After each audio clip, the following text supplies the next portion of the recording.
ఈ ఫేమస్ అన్న వర్డ్ కూడా వెరీ ట్రామాటిక్ అనిపిస్తుంది నాకు రాను రాను. ఎందుకంటే ఇన్ని ఇంటర్వ్యూస్ చేసిన తర్వాత ఏంటి ఫేమస్, ఆ ఫేమస్ అనే వర్డ్ ఏమి ఇచ్చింది? I never financially or not stable, సినిమాల మీద సినిమాలు చేస్తానంటే లేదు, are you mentally stable? No, ఏమి ఇచ్చింది ఆ ఫేమస్ అనేవాడు? అటు బయటికి వెళ్ళలేరు, లోపల ఉండలేరు. But my requirement was not fame కదా.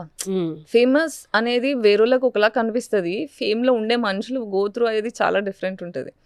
ఇప్పుడు నేను ఫేమస్ అయితే నా పర్సనల్ లైఫ్ మాయమైపోయింది.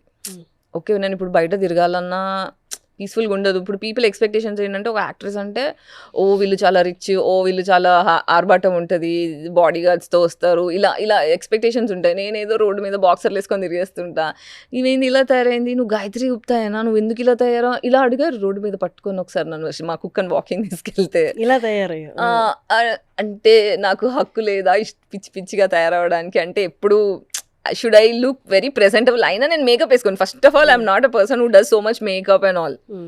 అట్లా కూడా సో బయట ఎక్కువ తిరగడం మానేసిన. అంటే this is the behaviour of an introvert. ఒకసారి ఓవర్ కాన్షియస్నెస్ వచ్చిందంటే మాయమైపోతాను నేను అక్కడి నుంచి.